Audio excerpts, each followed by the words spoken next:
transcription. Started recording.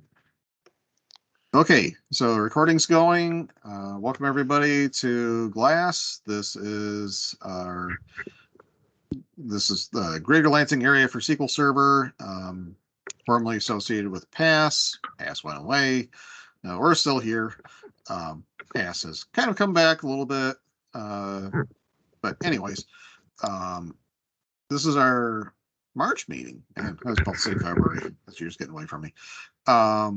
Basically, we try to hold a meeting once a month on something to do with the Microsoft Data Stack. We are affiliated with the Azure Data Community, which is basically gives us access to Meetup and Microsoft Teams, so we can kind of host these meetings. So that's nice. So yay for them. Let's see what else. Well, I just know people didn't come here to listen to me. Tonight we have Jared. Okay, I'm gonna probably screw your name again. Poche. Poche. Poche. It's all right. I don't expect anybody to get it right at this point. Yeah. Cool. Yeah, so he's doing tonight, and then we tentatively have scheduled for April and May Deep Guri.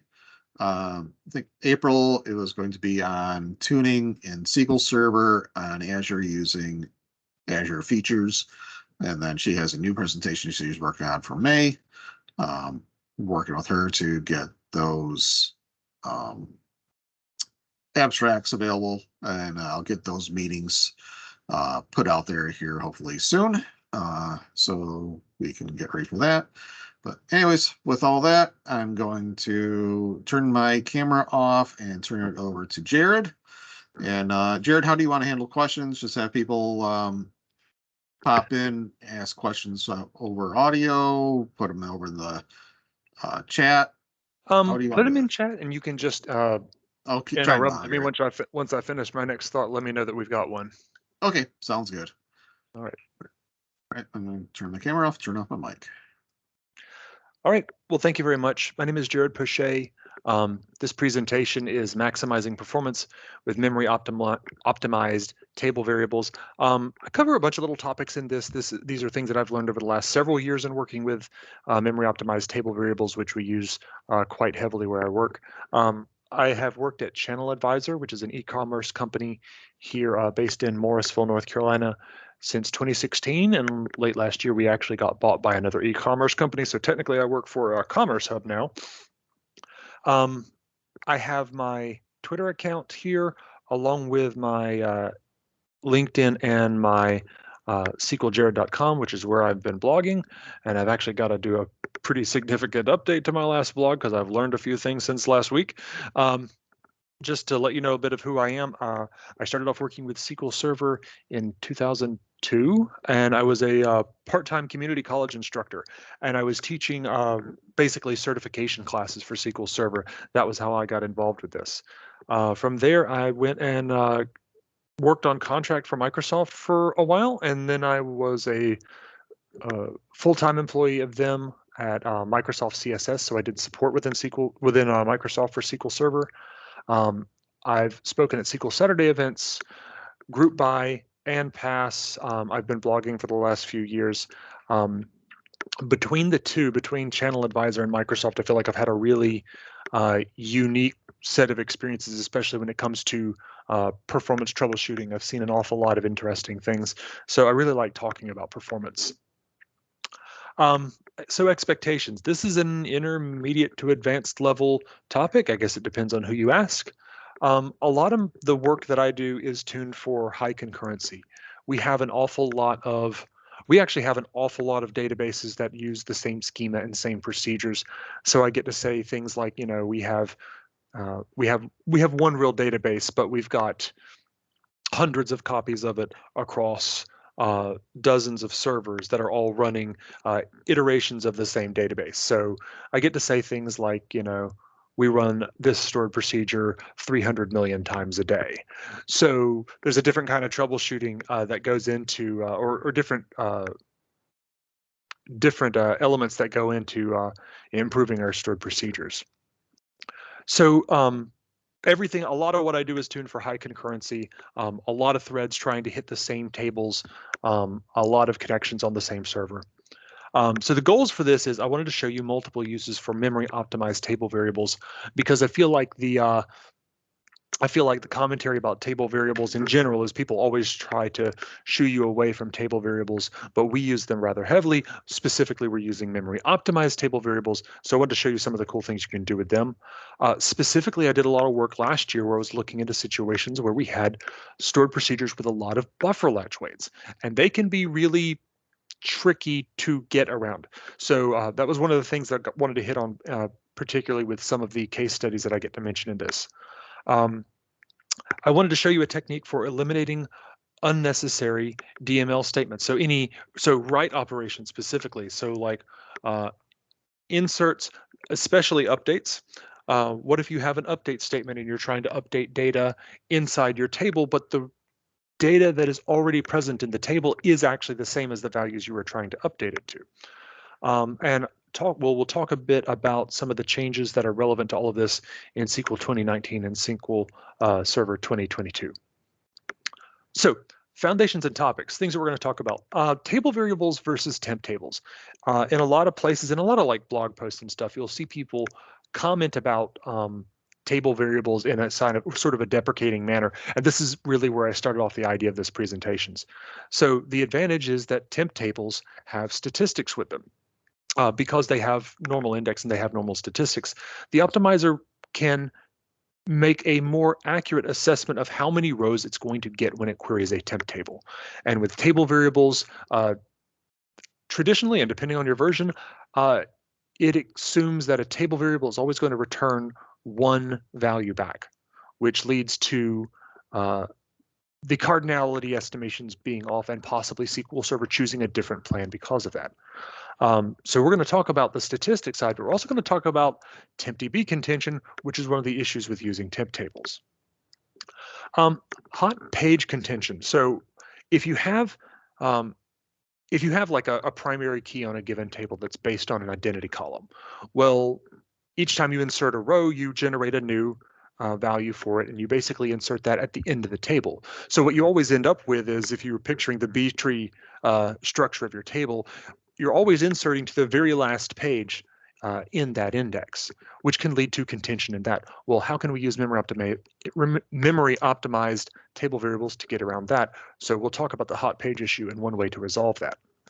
We'll talk about the Halloween problem, which is something that I've talked about and blogged about multiple times, and how this relates to how this gives us an option to reduce operations against the database that are completely unnecessary. We'll also talk about getting rid of key lookups and how that can improve things when we are looking up information in a table, or making an update or a delete statement based on the IDs in the table itself, as opposed to related IDs that are used in a foreign key to another table. And for all of this, I'm going to be showing information from Query Store, so I use that pretty heavily. Of all the things I've learned in the last several years, I absolutely love working with Query Store. So, like I said, the idea of temp tables versus table variables is where I started off with all this. So let's talk about the main problem with that. So table variables aren't included in the optimizer's cost-based reasoning model. So when it tries to estimate how many rows it's going to return when it queries a table variable, it always just assumes it's going to return one row. This is a bad estimate. It's a consistently bad estimate, but this can affect the plan that gets generated for a given query and how that plan is executed. Can be bad for performance. That's all fair. Here's the reason. Yes? Sorry, I heard something there. It was an echo of you. Oh, okay. Moving on then. So tempDB contention. tempDB contention is a big thing. There's been a lot of blog posts about tempDB contention. If you search for that in Google, you will find many blogs on the subject. And in talking about TempDB contention, one of the things that I find is a lot of commentary goes into two of the three ways to reduce TempDB contention. So if you're using a lot of table variables, the TempDB contention in general comes from activity, exclusive locks, and the like in system tables in TempDB as allocations are being made for those objects. And the more temp tables that you are creating in your normal activity, the more contention you might see. One of the suggestions that comes up very often is using specific trace flags. These change some of the behavior in how it allocates information. It tends to reduce contention. Specifically, I think 1118 causes you to allocate the first pages for a table. It starts allocating from entire extents of it allocates entire extents to a new table rather than starting off using mixed extents. So you end up with fewer allocations. And I think 117 causes it to grow TempDB tables by the same size uniformly. The second suggestion is always to create more TempDB files. So the contention that happens within TempDB happens on specific pages inside TempDB, like the GAM, SGAM, and PFS pages. Well, if you have multiple data files, then you basically have multiple copies of that of those pages where the allocations take place from. It's the difference between going to a grocery store and they only have one lane open versus they have 8 lanes open. So a common recommendation is to have one TempDB file for each logical processor SQL Server has up to 8. The thing that people don't suggest enough is, if you just create fewer objects in TempDB, this also reduces the contention. So one of the things that where I work in the last few years, at times we have specifically made efforts to go through and get rid of temp tables out of our stored procedures and replace them with memory optimized table variables. Now, normal table variables still have that issue with not having statistics, but they are also themselves objects that are created in TempDB. So if you create a normal table variable, you'll see TempDB contention with that as well, but not if you're doing memory optimized. And one of the things that has changed in TempDB contention is setup will now by default create multiple TempDB files for you starting in SQL 2016. And there are some newer features like memory optimized TempDB metadata, and we'll talk a little bit more about that in SQL 2019. So I was working on one of these last year. I was looking at a stored procedure, and it had a lot of logic and a lot of operations going on inside temp tables. And the flow of the stored procedure was we had a temp table that we created at the beginning of it. We had one large table joining one large query joining several tables together to populate that temp table. And then we go through and we have, multiple updates and a couple of extra tertiary temp tables. And we have a lot of complex logic that we're joining through a few tables here and a few tables there. And I work in e-commerce, so this is relating to when things are being shipped and how many there are and the prices for things. And we're checking a lot of different logic in different places to see if a purchase has been completed or if it hasn't, if it's been shipped, if it's arrived, a lot of things like that. And with all of the updates to the table and the complex logic, there was a lot of buffer latch weights in this table. And one of the thoughts I had is, what if we just replaced the multiple temp tables with memory optimized table variables? There wasn't a lot of other change to the logic. I think I did find I added a join to the initial insert statement, which allowed me to remove an update statement that was immediately after that. So I folded that first update statement into the insert. But other than that, all I really did was change from using temp tables to using memory optimized table variables. And this, in my case, reduced that stored procedures runtime by 50 to 60%. So that right there was pretty significant. Let me look over. I've got several examples I'm going to be bouncing back and forth to as we go along. So first, and tell me if you guys can't see this, I can always zoom in some. We're going to need you to zoom in. Right. So what I've got right here is I'm using the Wide World Importers database. I'm going to create a schema called Memory Optimized, and then I'm going to create a couple of table types, one with one integer value, one with a couple, more. And I think I'm really just going to be doing some basic execution plans here for you. So let's see. Now, here I am going to, really I'm just showing you the difference between how we write our queries. So this is a basic query against the sales.orders table, where I'm querying based on a specific order ID. And this is my second example. This is what a lot of my queries look like when we have a stored procedure that is receiving a TVP as input. This is a thing we do a lot of, and I'm going to get back to my slide deck in just a second. But in this case, I do a lot of joins between my TVP that was brought as input to the stored procedure. This is how I'm filtering everything. Rather than having, saying, a stored procedure that receives the order ID as input, I receive a TVP as input. And instead of returning the information on, say, one order, I can return back an entire list of orders all at once in one stored procedure call. And in this case, my filter is really the TVP. So I join from that to the base table, and I don't even have a where clause in my query. So I think I'm getting ahead of myself, though. So one of the things that we do a lot of is we do a lot of bulk procedures. So instead of having a procedure called to return one sales order at a time, we create our stored procedures to take in a TVP, and our code will call such a stored procedure, and it'll ask for information on 10 or 50 or 100 orders at a time. The advantage of having bulk procedures is that, well, there's a lot of them. We spend less database time doing this.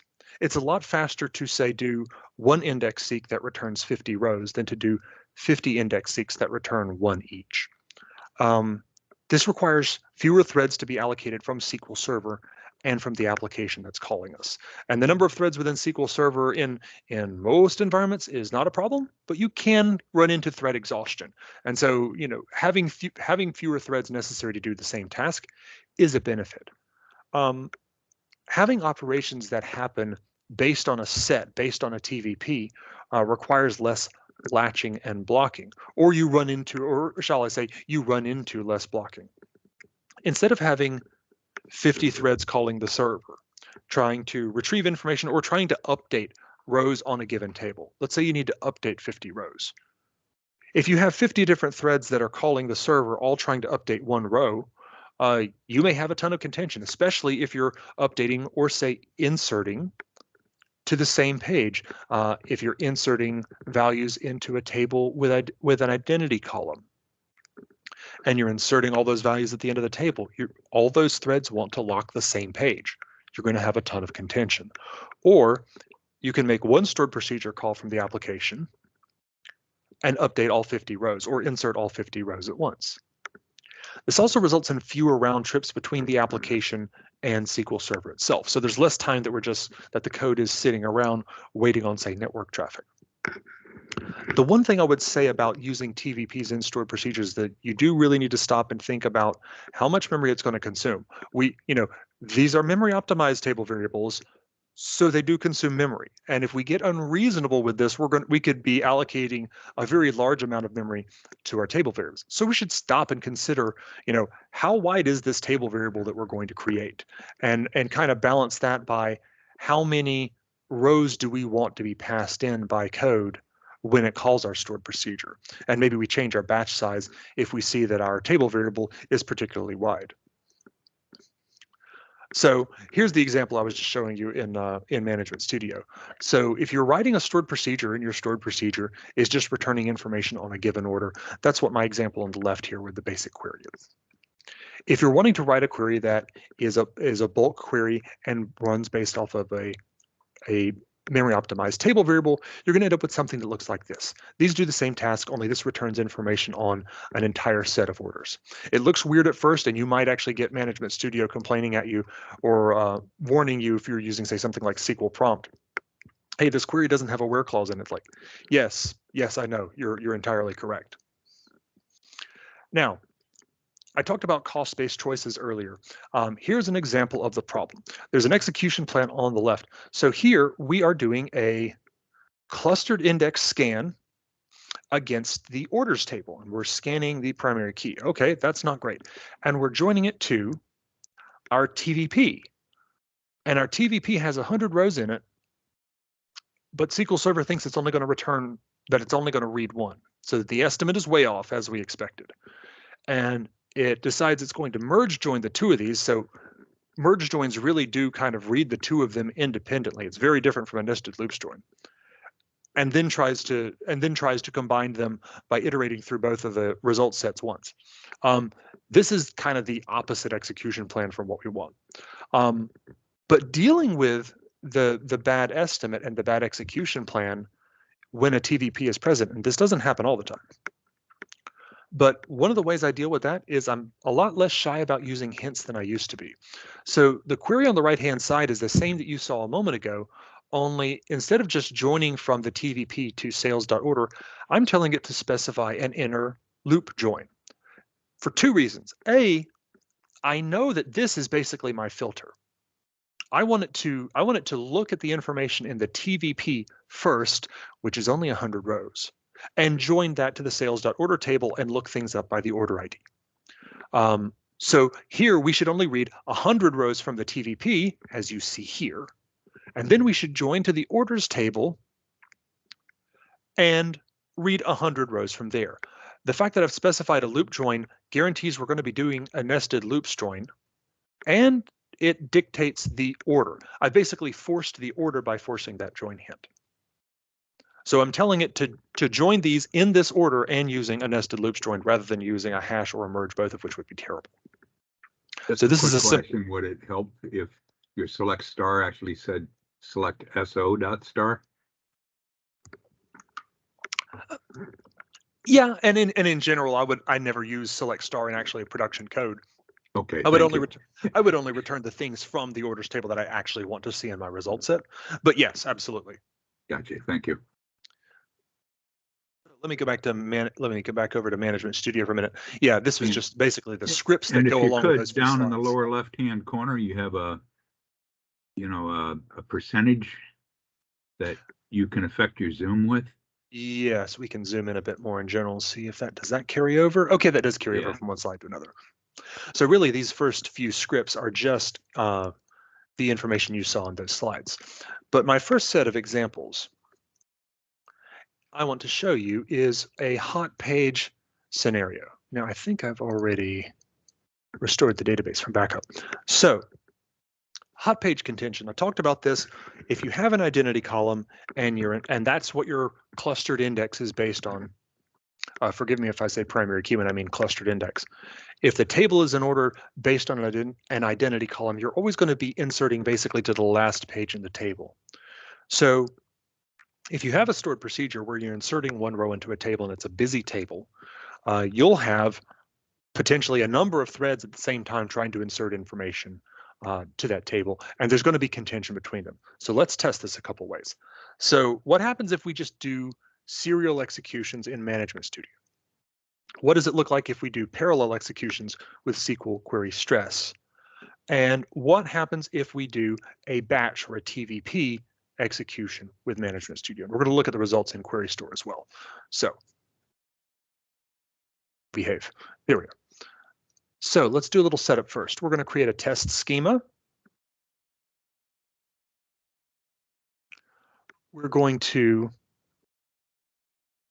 I'm creating a table called insert contention. And let's see. Here's a stored procedure. And what this stored procedure is going to insert a single insert into that table with the values that are passed into the stored procedure. Great. And here I'm running a batch, and I think I'm just doing an initial insert. We're going to put 100,000 rows in here. So let's give that just a second.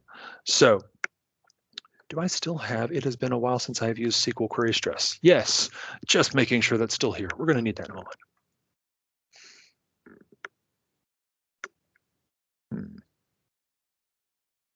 Hey, cool. All right, that's done.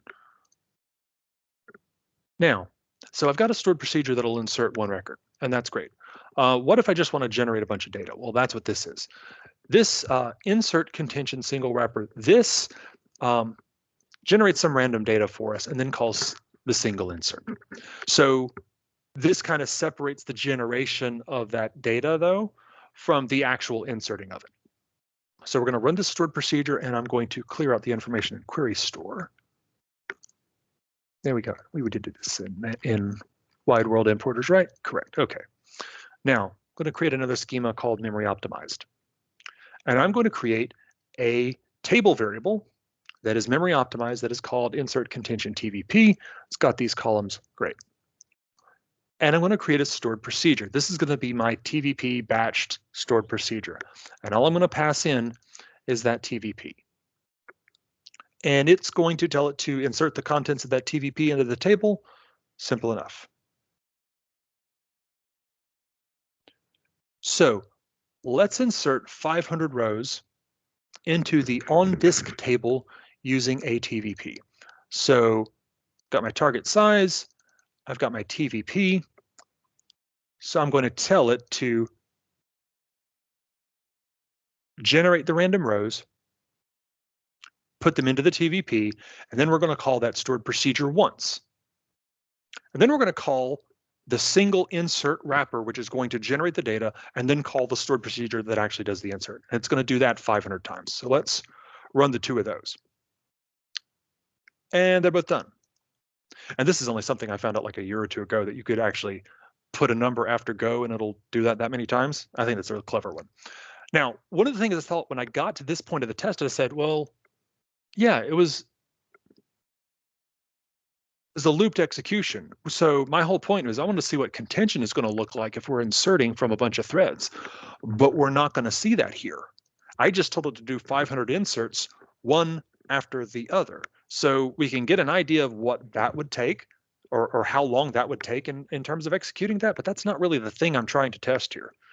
So that's why I have SQL query stress. So I'm going to go over here, and I'm going to tell it to execute 500 times as well. I can't zoom you, can I? No, fine. Let's do 10 threads, and let's have each of them insert 50 times. What do we say? We will run that. That should be fine. No, wait, I'll actually need to make sure I connect first.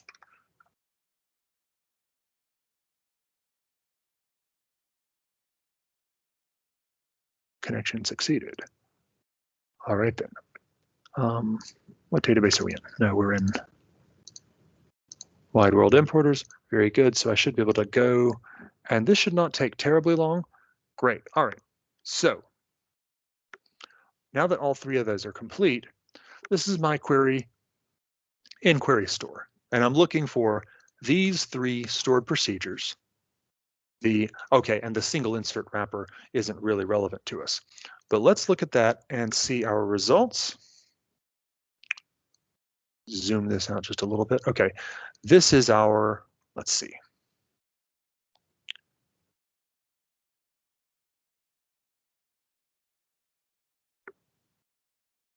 So the first line is the batch TVP, and I need to, you're not behaving. All right, the first line is our batch TVP. So we're inserting into that, let's see, our total duration was 2.3. Now this is 2.3 milliseconds because Query Store gives us the information in microseconds. Count executions, we ran that statement once and we inserted 500 rows. Yeah, that sounds right. So the average duration was 2.3 milliseconds, but in the 2.3 milliseconds, we inserted 500 rows. So that's actually this tells us how many microseconds it took us to insert a row, so less than 5. Now we've got two more. Oh, I see why we've got 3 rows. I was a little concerned. I was like, we've got 4 rows. We should have 3. Okay, I've got it. Now, what was the next row is we did 500 executions, 1 row each. So this is our singleton insert that we did serially. And this took 23 microseconds per row. That's really darn fast still. Now, but that was not exactly a great real-world example. What if our application is creating a bunch of threads and trying to insert data into our table? Well, it's going to look like this. This took 93 milliseconds, and it took 186 microseconds per row, which doesn't sound terrible, but it's an awful lot compared to 4. Now, why is this? We had a little bit of memory weights you can see here, but we also had a buffer latch weight, which is nearly half of the time we were running that stored procedure. So 43 milliseconds out of 93. All we were doing is waiting on buffer latch contention because we have multiple threads trying to update this page that we already have in memory. So that's the biggest advantage we have from using a TVP-based procedure, is we avoid all that contention.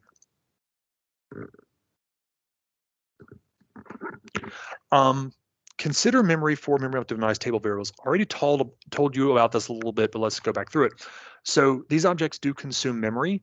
It actually reminds me of something I saw a number of times on the front end of my career when I would be troubleshooting customers at Microsoft and they had memory issues. One of the things it said all the time is, if your customer has a pin table, tell them to stop it. This was an old idea where you could take an entire table and guarantee that it will always be in memory.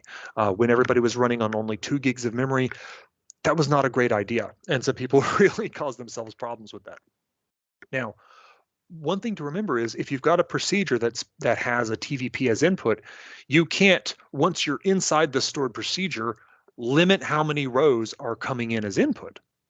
So this is one where if I'm creating a stored procedure for this, I need to make sure I talk to my developers and that we have an understanding of how many rows the code is going to try to call into the stored procedure. And typically, they'll do 100 rows in a call. In some cases, if we know that the TVP is rather wide or rather large, then maybe they'll do like 20 or even 10. I haven't run into many cases of that.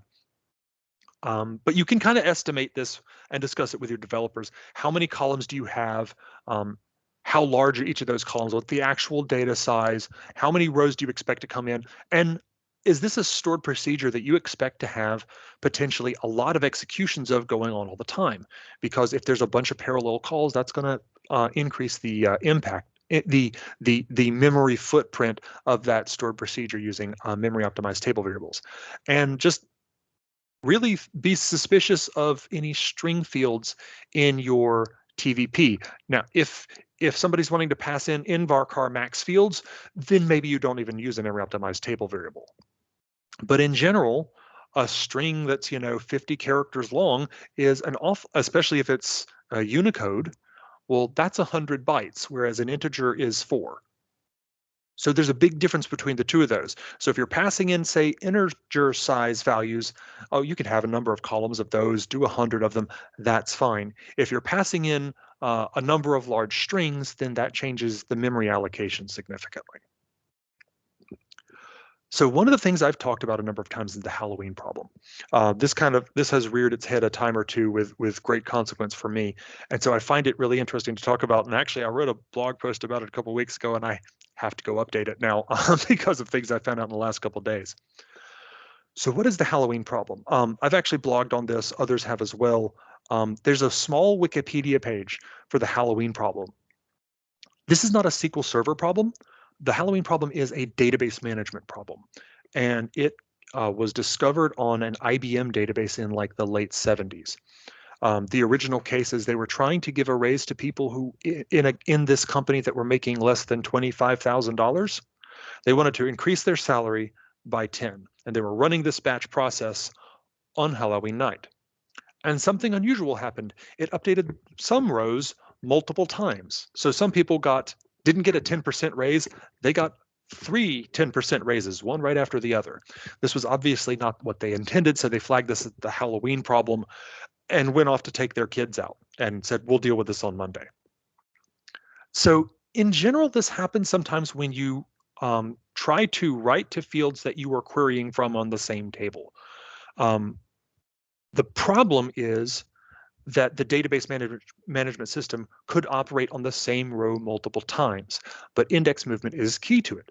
So if you read a given row and that gets returned up farther in the execution plan, and then that row gets updated, well, if the part of the query that's still doing the reading goes down through the index and the row you just updated moved in that index, the read head can read the same index a second time and think it needs to operate it on the second time. So, They're saying he has like a month to 6 months to live. am I hearing somebody in the background? Uh-huh. Okay, Yeah, I think somebody has their. I will try to. Okay. I will continue on as best I can. So the SQL Server does something called Halloween protections to prevent that problem. And typically what it does is it puts a blocking operator. So typically an eager spool, sometimes a sort or something else can substitute in.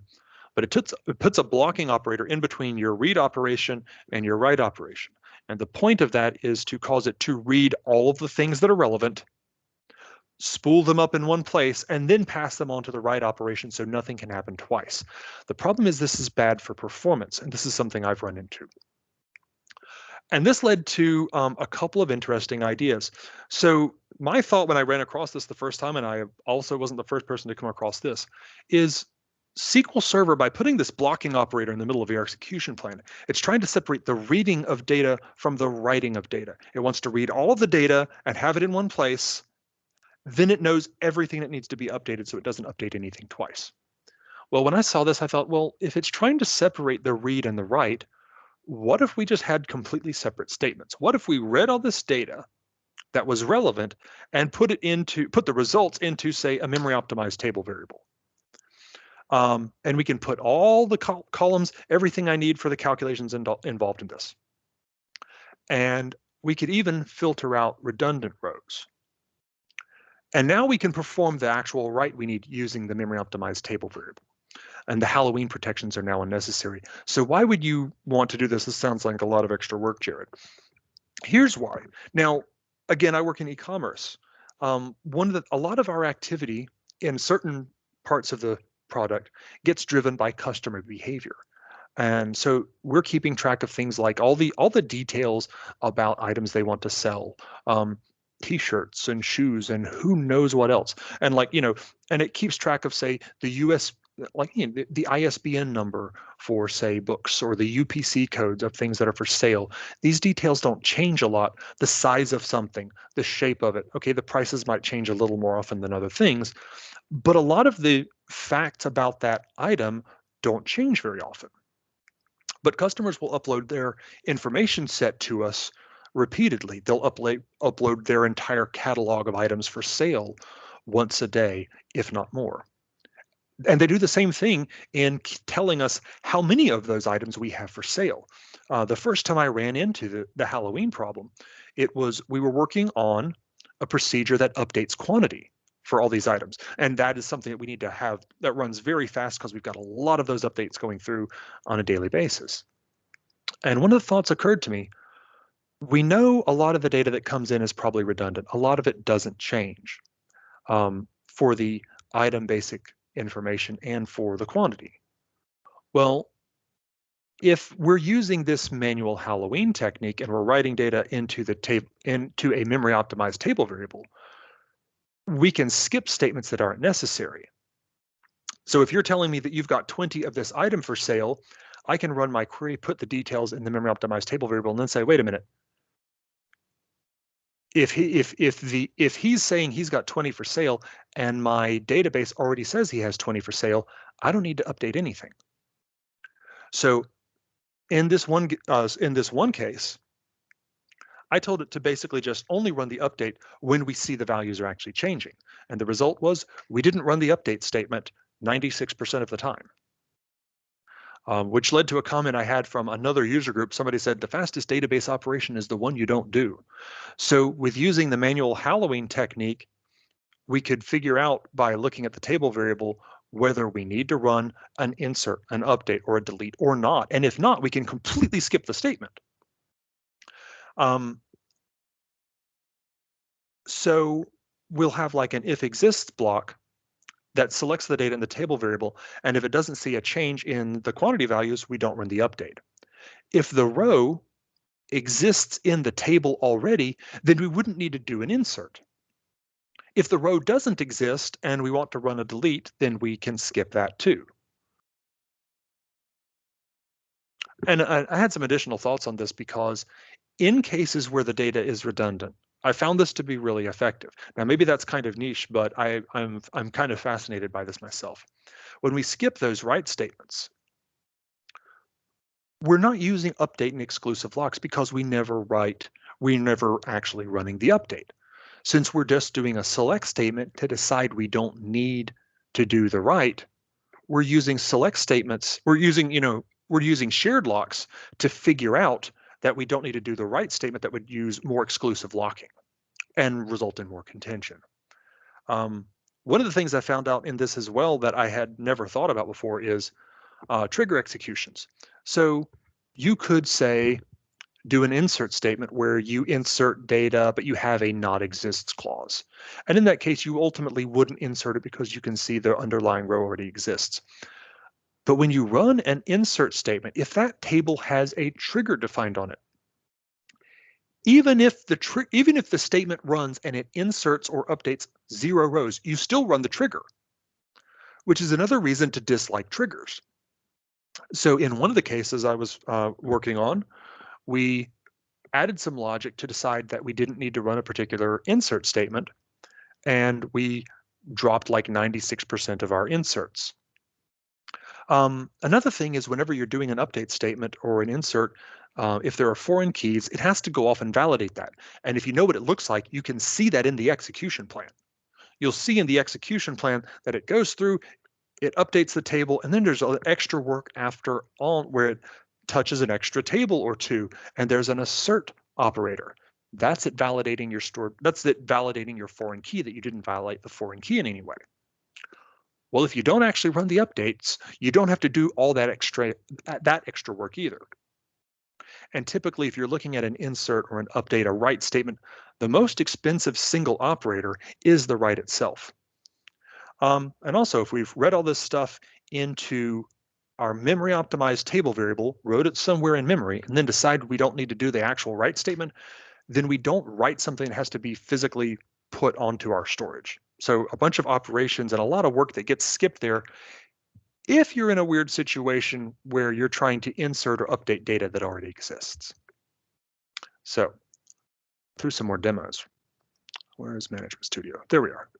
I don't need any of you. Jared, just a quick question on your triggers. Do you have if add at row count equals 0, exit the trigger? You can. You can. I don't know if that's a thing that we use in a lot of places. But if you do that, you do still have to basically set up the environment for the trigger and enter that before you can get to that. And that's a quick way to get out of the trigger. But you already had to say, do whatever allocations or work is to say create the inserted and deleted tables, even though you didn't put anything in them. Okay. So here's a couple of examples that deal with the Halloween problem. So here I'm again using the Wide World Importers database. And I'm creating a type. It has an order line ID, a quantity, and a description. Here's a second one that has a few more columns. Let me create those types. There we go. Here is create the schema testing. I think we've already created it, but I think this is redundant in my scripts. I'm going to create one index against the sales order line table for my example. And I've got a stored procedure that is going to update all the rows. We're taking in a TVP input, and we're taking in the user ID that we're updating this with, and we're going to update the quantity and description and the edited information of some rows. Here's a selective version. So it's the same update statement, but we have a where clause on it that tells it, well, only update it if something changed. And then we have a third where we use the manual Halloween technique. So we're again taking in a TVP, but we query from the passed in TVP and the underlying table. And we query kind of all the relevant information into a new TVP. And then we query that to see if we even want to run the update statement. So I got 3 versions of this stored procedure.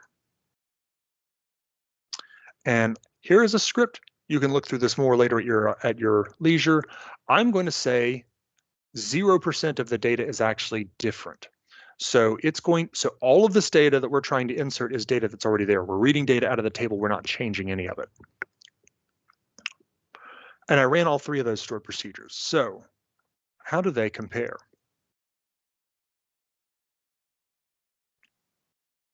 So in this case, the statement that tries to update all of them takes 650 microseconds to run an update. And it updates 20 rows. That's great. All right, that's very good. Now, what about with that where clause? If we add the where clause in, we're gonna run the update statement, but in the process of it running that statement, it should filter out rows and realize we don't actually have to run any of these. That took just over 100 microseconds. Now, the third case, if we use the manual Halloween technique, we have two statements. One, we insert into the table variable the stuff we queried. And two, we say if exists, then we actually need to update something. But we ran our if exists and figured out all the data is redundant. We don't need to make any changes. In this case, it's actually slightly slower than the update with the where clause. So there's a little bit of overhead in this. But in some cases, it's not going to be quite as good. In other cases, it's going to be amazing. And that's going to be my next example. So this was against the Wide World Importers database. I have another example that I have used. And this is against AdventureWorks. Now I've already restored that from backup. So the results are a bit different if some other things are in play. This is going to be with a wider table. This is a table with more relationships, so it has some foreign keys in it, and it makes a real difference. So here, I'm going to take the AdventureWorks database, which I've already restored, and I'm going to create an optimized file group and create at least one file in that file group. I don't need to do that with Wide World Importers because I think those already exist. I'm creating a couple of memory optimized TVPs. We'll run that. And I'm going to turn on Query Store. Here is an update statement. So this is an upsert. So we're either going to try to, and one of the stored procedures I worked on on my day job, I worked on a stored procedure that was an upsert. So it was trying to update a record. And if that record didn't exist, it would try to insert it as well. And when I started on it, every time we would run the update statement and the insert statement, even if both of them weren't necessary. So this is kind of my attempt to do the same thing. So we either do an update or we do potentially an update and a delete of the data that's passed in. So if data is passed in the TVP, or if data is passed in from the TVP and there are records in the underlying table that aren't in the TVP, we take that as a sign to delete data out of the table. If there's data in the TVP for this order that's not in the table, we insert it. So we're doing an update, an insert, and potentially a delete in this stored procedure call. This is the same stored procedure, but with a second TVP where we do the manual Halloween technique. And we insert data into that table variable, and we check that to see if we need to do an update. If the order quantity or the order price or change, if the price or the quantity changes, well, then we do actually need to run the update on at least some of the data. And again, here is an update, but we check to see if something changed. Now, if the new data is null relating to a row that actually exists in the table for this order, that's a sign that we want to delete the table from the, we want to delete the data from the table because it isn't in the TVP. If the data is in the TVP, but not in the table, if the current value is null, then we need to insert it. So let me create that. And now we're going to run the two of those. And again, I'm feeding it data that's redundant. But let's see what this looks like. Insufficient memory. That's a new one. Well, there's a lot of, let me just close that real quick and we'll come back to that. You're just trying to show off because people are watching Management Studio. We're going to open? Okay, thank you. Appreciate it. All right, let's try this again. So I had already, no, I was clearing the query store and was going to run the script. Right. Thank you. So we ran that 10 times. Actually, let's do a larger sample. Let's run this 100 times. Thank you. That's how that's supposed to work. Now, let's run this query in query store. So I'm looking for the data from these two objects in the last 30 minutes. Let's see what we've got. Now, we've got several statements here.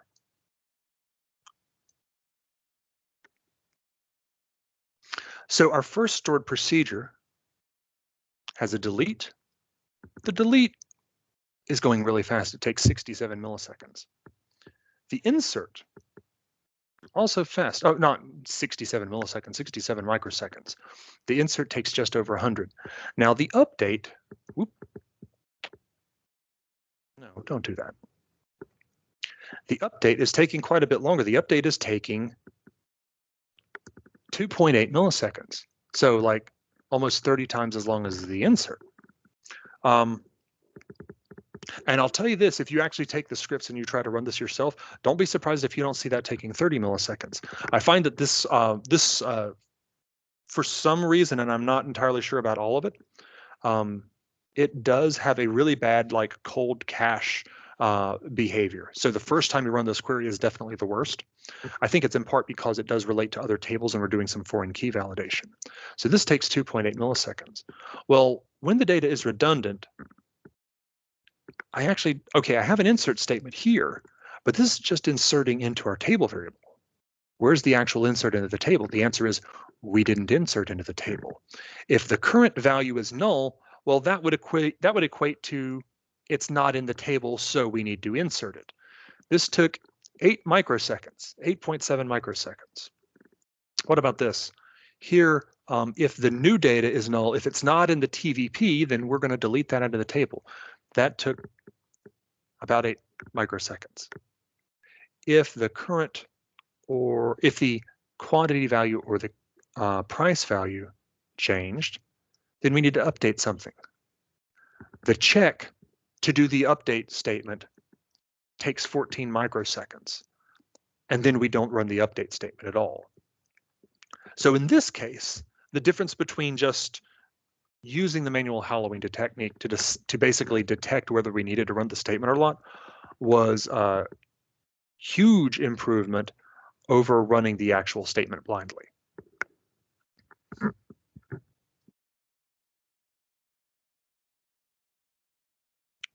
And that is a trick that I've used in a couple of stored procedures, and honestly, I kind of love that one. So here was something I ran across last year, and this was one of my case studies. So there was a Halloween, this was a case where I used the manual Halloween technique. So we had a really large procedure that is updating a really central table that has a lot of foreign key relationships, a lot of related tables. I was troubleshooting one statement that's not updating the main table itself, but is updating one of those secondary tables that relates to it. And this update to that related table had really heavy buffer latch weights. Now, my thought was every time we're trying to update an item that's for sale and we're updating this secondary information about it, I'm figuring this is a table that we do a lot of changes to. And this is a stored procedure we call 100 million times a day across all of our databases. So in some cases, we're going to be updating, a lot of items. And this is the workflow too. We're going to be updating a lot of items for a specific customer all at once. They give us one big file that has a ton of information in it. We go and update all of their items, and there's probably going to be some locking in the same pages because it's all the same account ID, right? So I looked at it, and this statement has really heavy buffer latch weights. And the indexes for this statement are really good. And it's a simple execution plan, but we're spending a lot of time doing buffer latch weights. So the only thing that I could think of is that we had a hot page situation. We've got multiple threads all trying to update the same page. Well, what if, again, some of those changes are redundant? What if I can use the manual? Let's use the manual Halloween technique and see if I actually need to do all of those writes. And I didn't have any firm proof that we were doing a lot of redundant data, but I suspected it. So I did manual Halloween. I queried the data into the table variable, the memory optimized table variable, and all of a sudden the average runtime of this statement went from 1.4 milliseconds to 0.4 milliseconds. And the bigger thing was we went from actually running that statement almost 20 million times a day to running it 33,000 times a day. And so the difference so the 1.4 milliseconds to 4 milliseconds, that's the average runtime. So we managed to make it take a third as long, but we're running it, what's that, like 1,000 times less often? So that was successful, you can safely say. Here was another one, an upsert proc. So we queried the TVP and the base table into a memory optimized table variable. And if the values representing the table are null, then that's something that we would need to insert. Okay, this is one we were already using the manual Halloween technique, but I was still seeing some buffer latch weights in it. And I wanted to see if there was anything else I could do to it. Since I already had the manual Halloween technique, there was only one other thing I could think about. And I decided to improve the Halloween logic. So we're going to have some rows that we're going to need to insert and some that we're going to need to update. But I realized I was actually writing into the table variable rows that weren't changing. So we would decide later, no, we don't need to actually run the update. But I updated the logic for that select statement to not even write the data into the table in memory. And this reduced our update time by another 25%. So I was pleased by that. Now, here's a thing that I came across a couple times last year. So this is this is a new one for me. In a lot of our operations, you're doing something with a primary table and tables related to it. Specifically, we do a lot of garbage collecting processes. Everybody familiar with the concept here? We had to do a lot of work, and I don't know if it was I think it might have been 2019, is that in looking through stuff and monitoring things in our database, we realized we had some really old data in some of our tables. And so we had a kind of a team effort going through and looking at all these garbage collection processes that are just deleting old data that we no longer care about orders that have completed and shipped and been paid for X number of years ago. We can just delete those now. We don't really need them for anything. And in a lot of these, you're deleting from a primary table and multiple tables that relate to it. So I was looking at some more queries like this that have an update or a delete and use information from a related table. And what I found is these queries were using, say, on the second table, we're using a non-clustered index and having to do a key lookup. And key lookups are something I always love to pick on. Whenever I see a key lookup in an execution plan, I want to make it go away. And what is a key lookup, just for anyone who doesn't have? If you use a non-clustered index to look up information in a table, but that doesn't return everything you need for the query, well, then you go to the clustered index and you get the rest of the information. That is a key lookup. So from the non-clustered index, you got the key information for the clustered index. And then you look up the rest of the record and you select or update everything you intended to. So the improvement I came up with was to create a memory optimized table variable and populate that with the local IDs. So to give you an example, let's say I'm doing an operation, let's say I'm deleting rows from the orders table. Well, I'm going to need to go to the order line table, which has a foreign key back to the orders table. I need to delete the records from the order line table first if I don't have a cascading foreign key. So if I'm going to delete from the order line table, I'm better off using whatever the not primary key, but the clustered key for the order line table is. So I take an extra step of getting that information, writing it to a memory optimized table variable. I eliminate the key lookup. I lock fewer pages when I'm doing the DML operation. And I think that's one of the things that's really significant here. I don't have a bunch of update or exclusive locks locking a bunch of pages in the non-clustered index. I'm only locking in the clustered index. And I resulted in less buffer latch contention. So I've got some more examples. All right.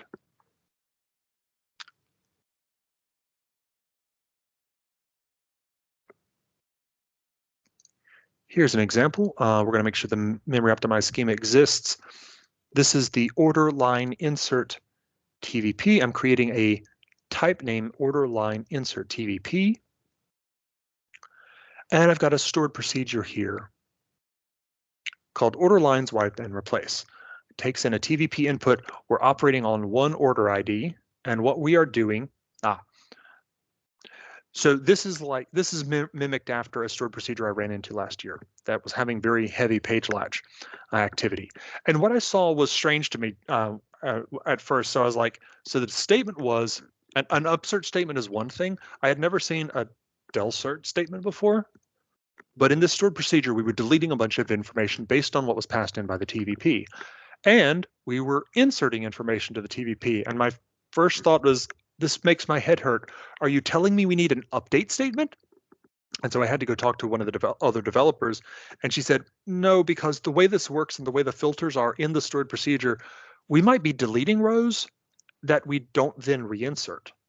And we might be inserting rows that weren't there to delete in the first place. And so it was a weird one, but in this case, I could have written an update statement in here, but we'd have still needed a delete and an insert to do the same job. So never mind. So in the stored procedure, I'm deleting some records based on the TVP joined to the order lines table. And then I am inserting records based on the order line input TVP and inserting, say, the order ID and the username and some dates. Here is a wrapper. So this stored procedure is just providing the information to populate the TVP so that we can call that stored procedure. Now, here is a second version of that.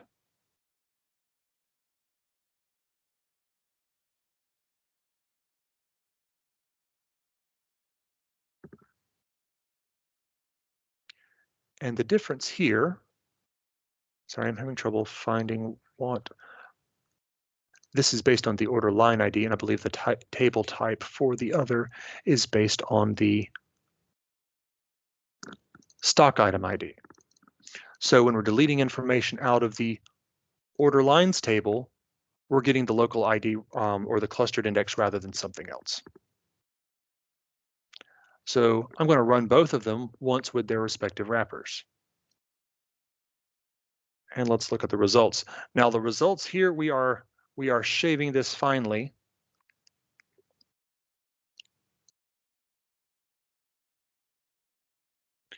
And I'm just comparing the two delete statements. But in this case, we went from taking 170 microseconds to taking 138. I've got a case statement where I can tell you what the results I encountered in real life with this. But in this case, we did reduce its runtime by 30%, a little more than that.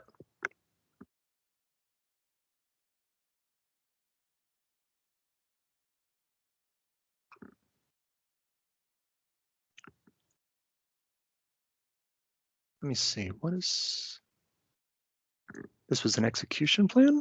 Yes, this was an execution plan for us doing that versus the order lines. Yeah, let's look at both of these. So this was the difference between those two statements that we just looked at. The first is querying from the order line input TVP.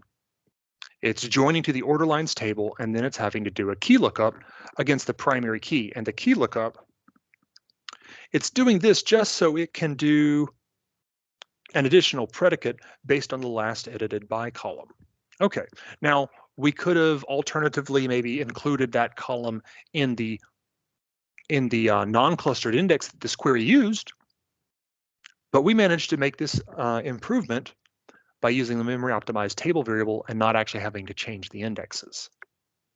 Here, I used the second statement is joining from the TVP directly to the primary key because we queried out the different information and put that into the TVP. So I guess it's really a design element in how you populate the TVP and how you design the TVP to work. But the difference is we have 2 index operations instead of 3. And removing one operation out of 3 reduced the runtime by about a third.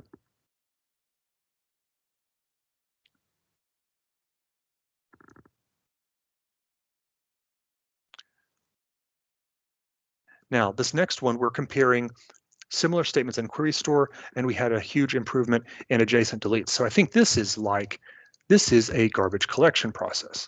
So we have an invoice ID list. And we have a second table type that has invoice line IDs instead of invoice IDs. Okay. And another one that has the transaction date and the customer transaction ID of another table. And I'm dropping one foreign key constraint just to simplify things in this example. So I'm creating my types and dropping a foreign key. This is a garbage collection process. If I was going to say delete any invoices that are older than a year, and I'm doing a batch of them 1,000 at a time. So I'll allow this to delete 1,000 rows per execution. Since I'm having to delete from multiple rows, or multiple tables, I have to delete from invoices and invoice lines and customer transactions. And I have to delete from these 2 first because they have a foreign key to the invoices table. And we're not, and I tend to stay away from cascading deletes.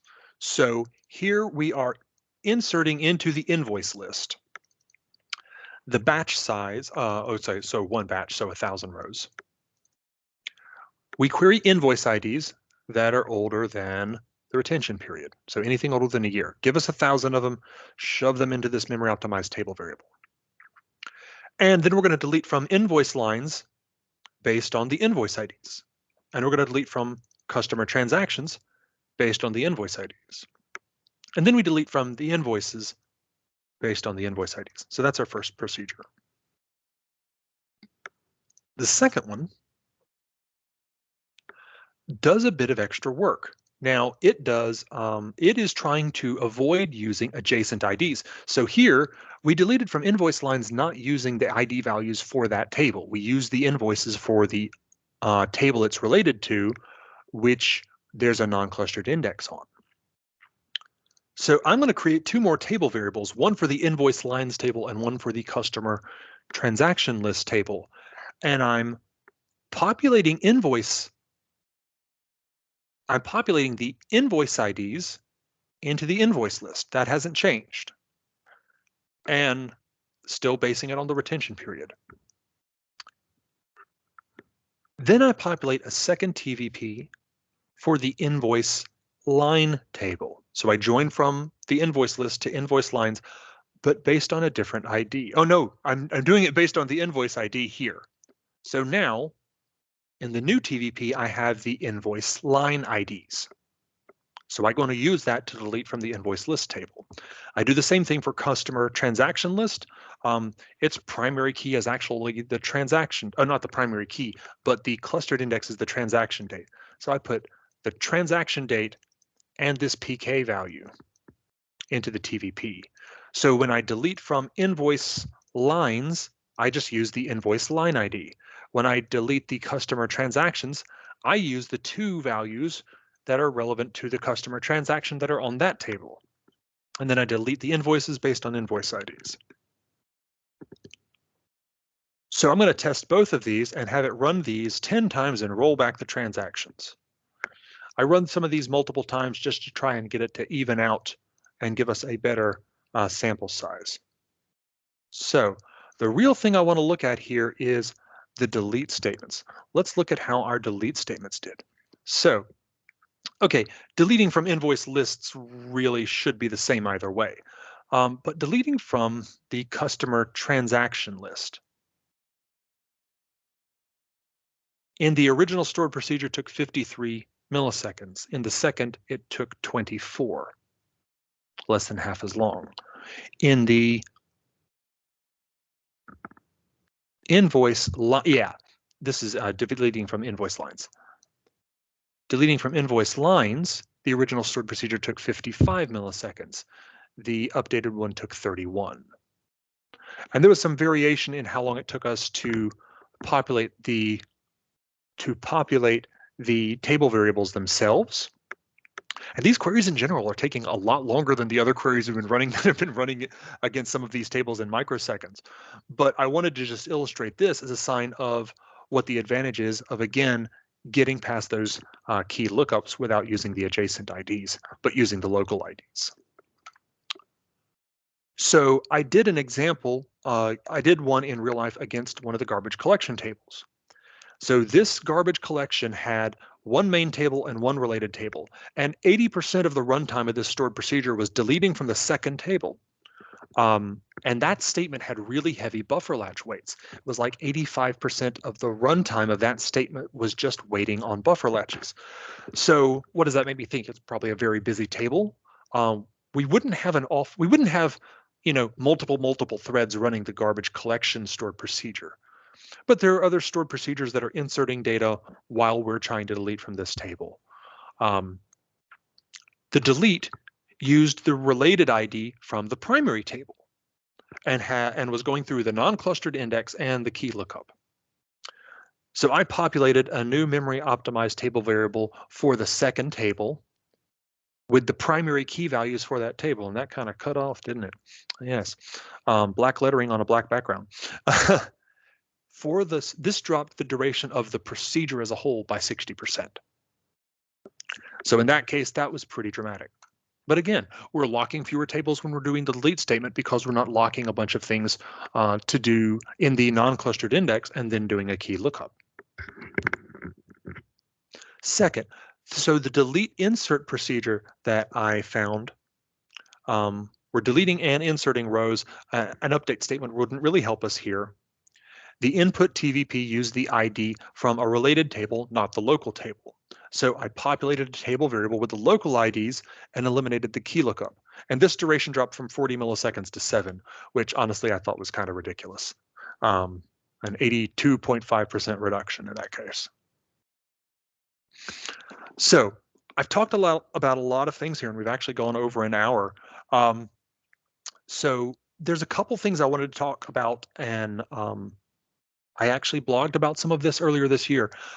So in SQL Server 2019, a few things that are relevant to what I've discussed you might want to know about. Intelligent query processing, and there are links here. So if you download my slide deck, you can see all these links and things that I've flagged in here. So you can go look at intelligent query processing. There's a lot of stuff there in general. But interesting feature from 2019, table variable deferred compilation. So you know that thing I said about SQL Server always estimates a table variable has one row? Not anymore, not after 2019. So table variable deferred compilation, it will not compile statements involving the table variable until it's had a chance to basically probe that table variable to see how many rows are actually in it. This results in the actual cardinality being used. So in 2019, you'll see in your execution plans that if your TVP has 100 rows in it, it'll be estimating 100 rows. So let me see, there was actually a statement in here too, if I can bring that up real quick. Let me see if I can find it exactly. Let's see. This. Oh, I lost it. This deferred compilation behavior is identical to the behavior of temporary tables. That's a huge statement for me. So this is the big reason why people have always kind of shied away from table variables. But there are a lot of clever things that we can do with them. And this basically removes that as a barrier. And this is in SQL Server 2019. Also in SQL Server 2019 on the TempDB side, and this is also considerable, memory optimized TempDB metadata. The system tables are memory optimized. Now, what this means is, this eliminates a lot of the TempDB contention that you might see when you're using a table, temporary tables and table variables and any other objects that are created in TempDB. And we also create spools and things like that are created in TempDB as well. So by creating those by making those system tables memory optimized, some of the contention that you would see on, and I believe it was probably the PFS and the SCAM page, but I could be wrong. It's 2 of the 3 are severely reduced, if not eliminated, because those tables, those system tables where we see contention typically, are now memory optimized. The thing that I will point out is that the temp tables themselves are not memory optimized. The temp tables are in tempdb, sure, but they are essentially physical tables. They do get written to storage. They get written to your disks, whatever they are. So that's an important difference if we're running on small margins between, say, a memory optimized table variable that's just going to be written into memory using like optimistic concurrency versus a temp table, which is still going to be written physically to the disk. So the system tables in tempdb are memory optimized, but not the temp tables that you are creating. SQL Server 2022 intelligent query processing has some more information. Cardinality estimation feedback and memory grant feedback, which are honestly important to all of these. But if we're estimating the cardinality correctly for our table variables, that's good. But when our estimation, our cardinality or memory grant estimations are wrong, it tracks that information over time. And in future, when it runs the same query, it will take the feedback about its cardinality estimation and memory grant and adjust those allocations to be in the right direction. There's also optimized plan forcing options in 2022 you might want to be aware of. There is another tempdb improvement in SQL Server 2022. So more system page latch concurrency enhancements, which allows concurrent updates in the GAM and SGAM pages. And I've got 2 links here, basically to 2 blog posts from Microsoft. And one is rather short and gives you most of the details. The second one is rather not short, so you might want a cup of tea if you're going to start that one. But the GAM and the SGAM pages are 2 of the ones that, like, this is really significant because they didn't allow concurrent updates. The whole problem here is it has to do like an exclusive lock on the whole page. This is why tempdb contention has been around for a really long time, as long as I've been working on SQL Server at least. And the idea that they made it so that you can do concurrent updates on multiple threads on the GAM and SGAM page, that's kind of amazing.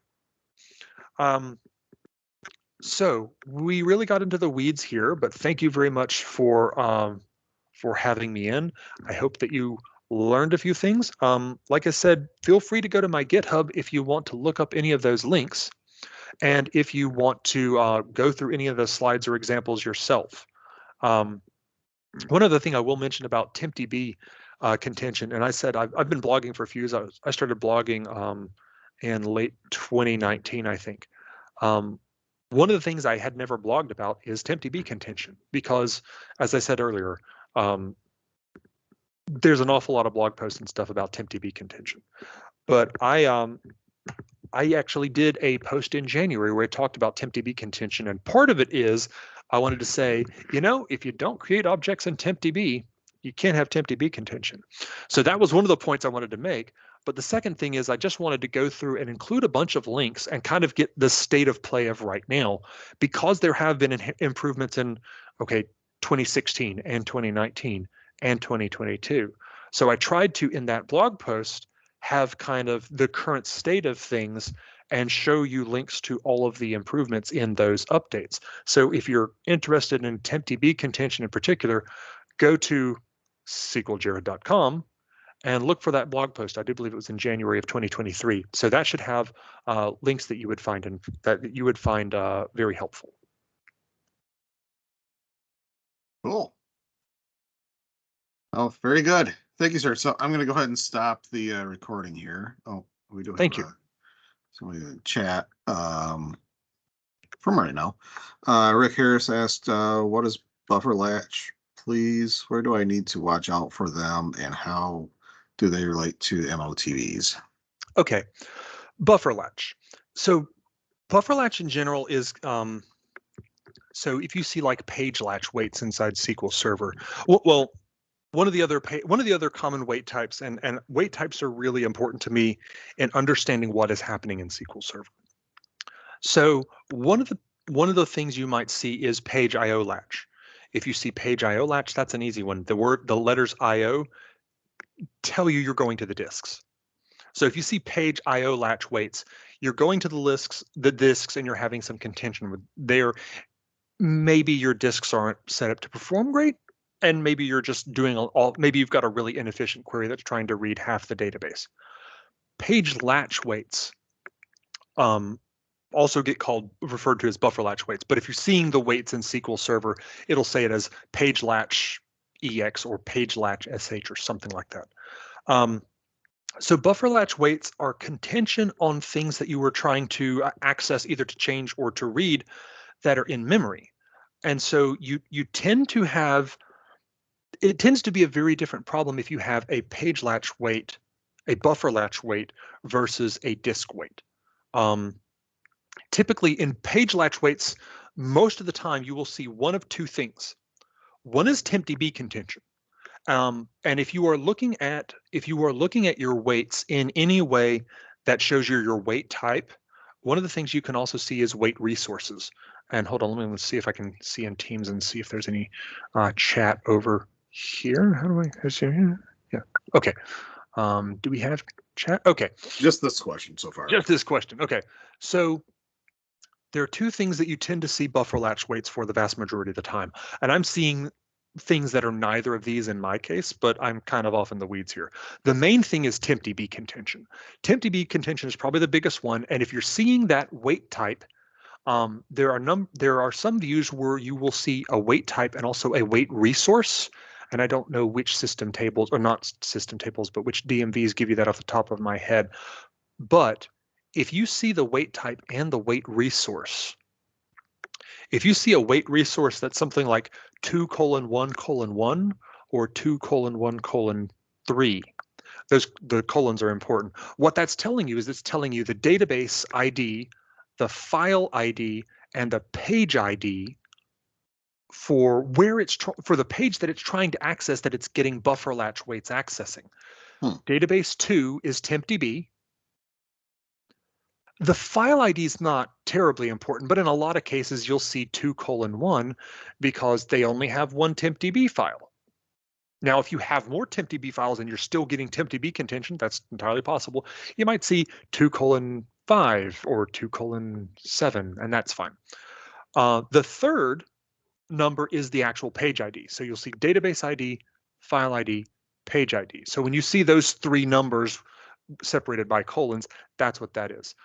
Sometimes you'll see in wait resources, you'll see, I think you'll see two IDs, and like the second one will be really, really long. That's a different thing. Those are probably Hobbit IDs. But if you see a 2:1:1 or a 2:1:3, pages 1 and 3 are like, and forgive me, I'm going to are two of the GAM, SGAM, PFS pages.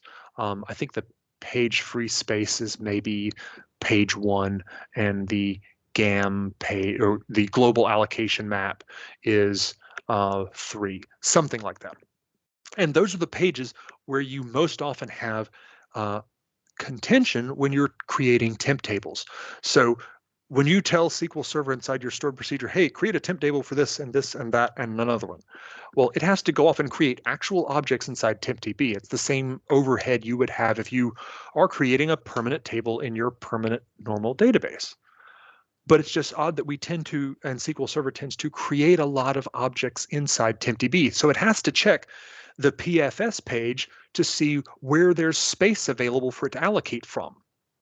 And it has to check the global allocation map so it can figure out which extents have been allocated and which ones haven't. And it has to check the shared global allocation map to look to see which of those allocations, which of those extents are mixed extents versus that are mixed extents with space in them versus uniform extents. So all of those pages are very important for it creating objects and figuring out where it's going to put them. And that's where tempdb contention comes from. If it's having to check these multiple things to figure out where allocations are going on, and there's like 50 threads all trying to create temp tables, it slows down, because access to those 3 pages has always been serialized, and these allocations have always required exclusive locks. So the idea that now some of those allocations can happen concurrently and they're no longer completely exclusive, wow, that's really wild. So that's the main buffer latch weights source you'll see is TempDB. The second one is the thing I talked about, the hot page issue. And this is when I knew, so I had worked at Microsoft for 10 years as a full-time engineer and another year and a half as a contractor before I started working at Channel Advisor. And so I'd seen a lot of crazy stuff, right? I'd seen a lot of people who had this sort of thing. And the hot page issue is not something you see at somebody who has like a mom and pop's database. Like you're going to have a lot of activity going on for you to see, say, the hot page issue. But at the same time, a lot of people have tables with like an identity value. So whenever you're inserting into a table, you're inserting row 10,000 and then 10,001 and then 10,002. Well, those are all going to be in one page. They're all in order by that ID value. So what you tend to have is buffer latch weights. You can also be an instance of the hot page issue. The page that you're trying to update or that you're trying to insert into isn't on the disk. If that was the case, you'd be getting page IO latch weights. But you're getting a buffer latch weight because this thing is in memory. It's in memory, which we access, and it's 100, 1,000 times faster than physical disk. But we've got too many threads trying to write into this page all at the same time. So a really good example for that would be the example I did with hot page contention on those inserts. So if you have 50 threads all trying to insert into the same table one row at a time, they're all trying to access one page, and that's one case where you might see a lot of buffer latch weights. Probably could do a little bit more introduction about what a buffer latch weight is, which is good feedback. And how do they relate to memory optimized table variables? Well, memory optimized table variables, we're creating them in memory, and the memory optimized part of this, we do something called optimistic concurrency. So there's less locking going on inside when you're writing things into, say, a memory optimized table than in, say, a physical table. So that tends to be a bit faster. And since it's in memory and not in TempDB, we don't have TempDB contention. At my company, we run an awful lot of stored procedures a day. I think last I looked, we across this main database, which we have hundreds of copies of across dozens of servers, we run 12 billion stored procedure calls a day. Not even making that up. And it just sounds ridiculous when I say this out loud. Let me see, the second time I spoke at PASS, I was talking about a procedure I might have mentioned earlier that updates quantity for items that our customers are selling online. Last I looked, we ran that stored procedure 500 million times a day. So a lot of the things that I see are really on the extreme end. But we use memory optimized table variables with them because we don't get the contention with them that we would have with, say, temp tables. And we push an awful lot of things through our systems in a day. Wow. Yeah, it's a nice number to throw out. It sounds ridiculous. It sounds ridiculous, and I love it. That's cool. That's cool. Nice. Hey, anybody else have any other questions?